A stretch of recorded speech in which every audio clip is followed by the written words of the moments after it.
than 70 million people in the United States go to the movies each week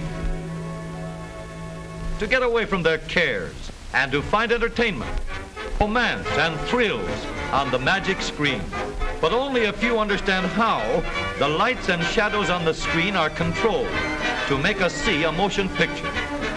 Motion pictures are based on an optical illusion. Just another case where seeing is believing. To understand how we see, let's turn the tables on the human eye and look at it instead of through it. The light, reflected by any object we look at, passes through the lens of the eye and is focused upside down on the sensitive surface called the retina. This retina passes the impression on to the optic nerve, which sends it to the brain, and we see it right side up. The reflection will stay on the retina as long as the object is in view. When we look away or take the object away, the images disappear. But notice that the image in the brain does not disappear immediately. It fades a fraction of a second after the object is removed. This slow fading is called persistence of vision. When we look at a moving object, we really see it in two places at once, where it is and where it was a fraction of a second before. Let's get out into a rainstorm for a good example. The water you seem to see falling in streams is really a lot of separate drops. Persistence of vision makes you see each raindrop in several places over a distance of several inches. Let's look at a picture of a car and a picture of a moving landscape to show how the eye can make them seem to overlap. Let's run them on the screen, one after the other. We look at them for 2 seconds each, then for 1 second each. Now, faster and faster until we see the two pictures as if they were both one picture, another optical illusion. If your eyes didn't trick you into seeing the moving particles of fireworks as continuous streaks, you would see only sparks instead of streams of light. Persistence of vision is the principle which makes movies possible. A motion picture is really only a fast series of still photographs that overlap in your mind.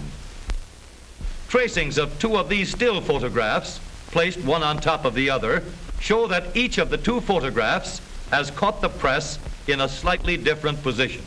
Here is the way the first photograph looks. This is the way the second photograph looks.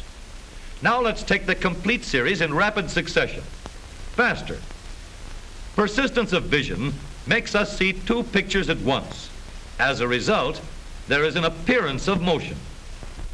So motion pictures are just still pictures joined together on a long strip of film. The more still pictures we get while the action is going on, the smoother it looks. If we want to slow down the motion of something that goes fast, we speed up our camera and make, say, 5 times as many pictures per second. We have slow motion when they are shown on the screen at normal camera speed. Now, here is a motion picture film, 1,000 feet, 16,000 separate photographs. Let's tidy up this tangle of film by putting it on a reel.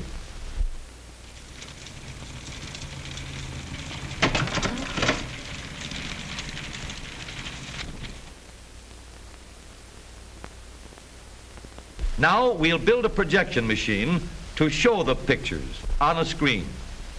The film unwinds from the reel and rewinds onto another reel after it runs through the projector.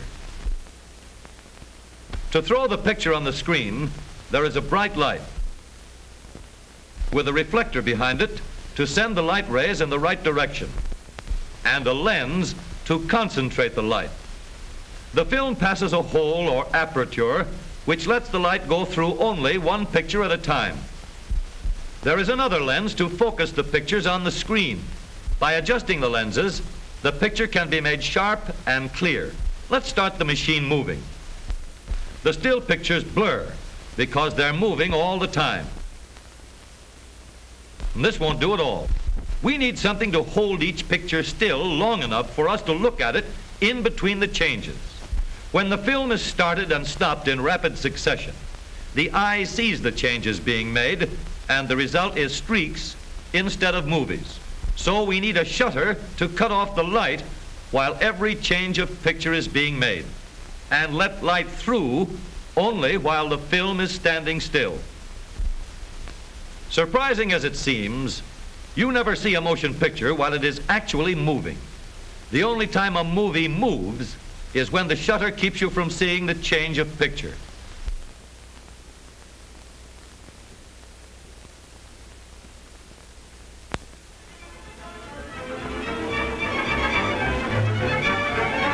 Then we see it just the way it looks in real life. Now we have the important parts of a projector for showing motion pictures on the screen. But let's change that drawing to an actual machine at work. This reel holds the supply of motion picture film, which passes through the projector at a speed of 90 feet each minute. Slots on this aperture plate guide the film past the narrow beam of light so that only one picture can be seen at a time. The adjustable lens, which gives us a clear, sharp picture on the screen, is placed in the path of the light rays after they pass through the film. Sprockets, which guide the film as well as start it and stop it, are placed in position to hold the film in proper position at all times. The shutter is placed behind the film to cut off the light at intervals while the pictures change.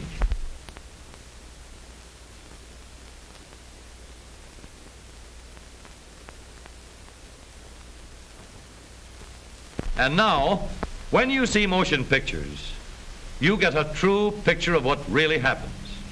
A picture that you could never see in any other way.